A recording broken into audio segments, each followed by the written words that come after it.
Karibu katika historia fupi ya kielimu ya Sheikh Walid bin Al-Hadi bin Umar Kawambwa. Sheikh Walid ni mmoja kati ya walimu na shekhe mkubwa na maarufu katika ukanda huu wa Afrika Mashariki kwa zama zetu. Sheikh Walid kwa sasa ni imamu wa Masjid Kichangani uliopo jijini Dar es Salaam, ikiwa ni mwaka wake wa 32 katika nafasi hiyo tangu mwaka 1993. Pia ni mudiri wa madrasa kubwa ya kisasa, Madrasa Tadhammun iliyopo Magomeni jijini Dar es Salaam. Sheikh Walid vile vile ndiye shekhe mkuu wa mkoa wa Dar es Salaam. Sheikh Walid bin Al-Hadi Umar Kawambwa alianza kupata elimu ya dini kwa baba yake mwenyewe ambaye ni Sheikh Al-Hadi Umar Kawambwa miaka ya 1970 miladia. Mzee huyu ni moja kati ya walimu hodari katika kusomesha. Alijaliwa kipaji na kiwango kizuri cha elimu ambapo historia yake tutaieleza siku nyingine. Sheikh Walid alipata malezi mazuri kutoka kwa baba yake huyo, akijifunza kwake vitu vingi vya kidini.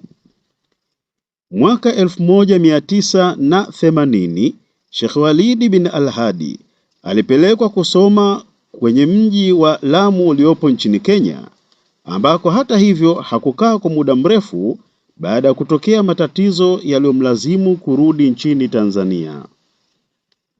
Sheikh Walid alikaa Lamu kwa miaka takriban 3 hivi, kisha akalazimika kurejea jijini Dar es Salaam kwa kupitia Tanga akiwa na wenzake 4, akiwemo Ustadhi Salim bin Shuruthi Kajofu ambaye kwa sasa ni imamu wa msikiti wa Kisumu nchini Kenya, ikiwa huo ni mwaka 1983. Wakiwa Tanga pamoja na wenzake 4, Sheikh Walid bin Al-Hadi alimtembelea Sheikh Muhammad bin Ayyub Al-Kamadhi nyumbani kwake baada ya kusikia mno habari zake, hasa kwa kijana aliyekuwa naye nchini Kenya akiwa na kiwango safi cha elimu aliyoipata kutoka kwa Sheikh Muhammad bin Sheikh Ayyub na ndugu yake Sheikh Abdullah bin Sheikh Ayyub. Baada ya kufika walizungumza, kisha Sheikh Walid akafanyiwa dua, na baada ya dua hiyo akarudi nyumbani kwa wazee wake jijini Dar es Salaam. Sheikh Walid alimuelezea baba yake kiu ya kutaka kuendelea kusoma, jambo ambalo lilikuwa ndio kiu ya baba yake pia. Baba yake Sheikh Walid, yani Sheikh Al-Hadi bin Umar, alifikiri kumpeleka mtoto wake masomoni kwenye nchi za nje kama vile Pakistan, lakini aliwaza pia kumpeleka mjini Kigoma kwa Sheikh Kiumbe au kwengineko, na baada ya kutafakari kwa kina na kupata ushauri kwa watu mbalimbali, ndipo aliamua kumpeleka mtoto wake huyo jijini Tanga kwa Al-Allama Sheikh Muhammad bin Sheikh Ayyub bin Khamis pale Madrasati Shamsia Tamta. Haikuwa jambo rahisi, kwani inasimuliwa kuwa nauli ya kutoka Dar es Salaam mpaka Tanga wakati huo, yani mwaka 1983, ilikuwa ni shilingi 60 ya Kitanzania, pesa ambayo mzee wetu Sheikh Al-Hadi aliitafuta kwa takriban miezi 5, ndipo akaitia mikononi na kusafiri pamoja na mwanae kuja Tanga. Angalia hekima za wazee wetu. Pamoja na kukubaliana kumpeleka mtoto kwa Sheikh Muhammad Ayyub, lakini mzee Al-Hadi alimpeleka Sheikh Walidi kwa Al-Allama Sheikh Shaban bin Muhammad Hariri, mudiri muasisi wa Mawal Islam, na kumwambia kuwa nimekuletea mwanao. Sheikh Shaban alikuwa ni rafiki mkubwa wa Sheikh Al-Hadi kiasi cha kufikia kwake alipokuwa akienda Dar es Salaam. Majibu ya Sheikh Shaban yalikuwa, huyu ni mwanangu, akiwa hapa mimi na wewe urafiki wetu utakufa, akimaanisha tutagombana. Mpeleke mtoto wako huyu kwa Sheikh Muhammad bin Sheikh Ayub. Kisha Sheikh Shaban akamtilia Fatiha, wakaondoka. Sheikh Al-Hadi badala ya kuelekea Tamta alikwenda na mtoto wake mpaka Madrasati Zaharau kwa Al-Allama Sheikh Suleiman Mbwana Kisisi, kisha akamwambia, nimekuletea mwanao huyu.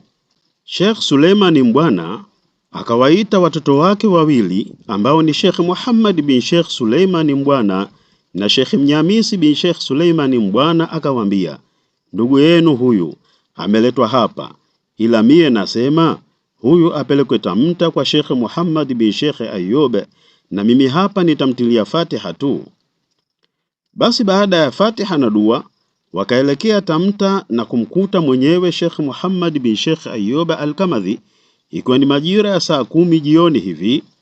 Baada ya maelezo ya kutosha, Sheikh Muhammad bin Sheikh Ayub alisema, huyu hapa ni kwake, amefika, na nakuambia hata akifa hapa nitamzika kwanza, kisha ndio nikupe taarifa. Tangu hapo Sheikh Walidi bin Al-Hadi akawa ni rasmi sasa ni mwanafunzi wa Madrasati Shamsia Tamta mpaka alipohitimu mwaka 1992. Sheikh Walidi alisalia hapo tangu Jumamosi, na ilipofika Jumatatu Sheikh Muhammad Ayub alimuita Sheikh Muhammad bin Abi Bakari Al-Burhani, akamkabidhisha Sheikh Walidi kwake na kuagiza kuwa aanze kusomeshwa Jumatano ya wiki hiyo. Je, ni changamoto gani alizopitia akiwa Tamta? Kama ilivyo ada, wanafunzi hupitia changamoto nyingi vyuoni, kadhalika Sheikh Walidi pia. Kutokana na wingi wa wanafunzi na kupambania kwao masomo chuoni hapo, Sheikh Walidi alipata kuambiwa na Sheikh Muhammad Ayub, hapa usijitazame kwenye kioo. Maneno hayo machache ya hekima yalikuwa na ujumbe mzito kwa Sheikh Walidi, ambapo ilibidi apambane ili kupata alichofuata Tanga. Sheikh Muhammad bin Ayub alikuwa na wanafunzi wa bweni wakati huo si chini ya 75 kutoka mahala mbalimbali, na mara nyingi alikuwa akiwalisha mwenyewe. Kutokana na hali hii, wanafunzi hao walipata mlo mmoja tu kwa siku, tena kiasi tu.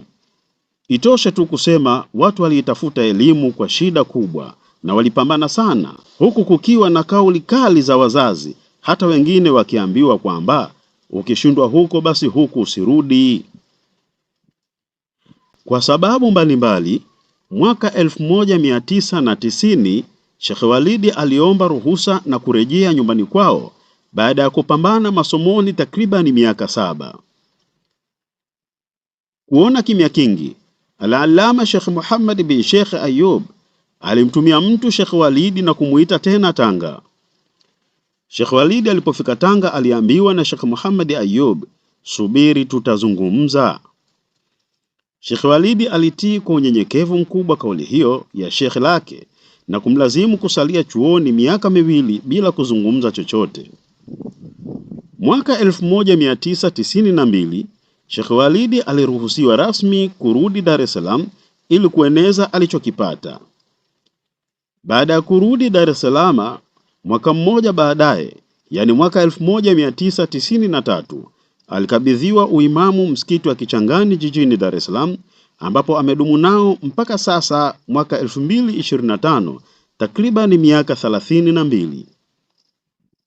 Mbali na hayo, nitakudokeza baadhi ya kozi alizopitia Sheikh Walidi na nchi zake. Mwaka 1997 alichukua kozi nchini Pakistan, mwaka 1999 nchini Misri na mwaka 2005 nchini Uturuki. Pamoja na mapito yote hayo, lakini msingi wa elimu ya Sheikh Walidi Al-Hadi ni Tanga. Na hatimaye Sheikh Walidi akateuliwa kuwa shekhe mkuu wa mkoa wa Dar es Salaam tarehe 17 mwezi wa 12 mwaka 2023 katika sherehe za maadhimisho ya miaka 55 ya BAKWATA yaliyofanyika makao makuu BAKWATA Kinondoni jijini Dar es Salaam baada ya kukaimu kwa muda kadhaa. Uteuzi huo ulitangazwa na Sheikh Hamid Jongo ambaye ni mjumbe wa Baraza la Ulama. Basi nami nimeona nitabaruku kidogo na bwana mkubwa huyu. Tunamwomba Rabbi amjalie umri mrefu na afya njema. Mtayarishaji na msimulizi wako naitwa Rashidi Sampa Katema. Wassalamu alaikum wa rahmatullahi wa barakatuh.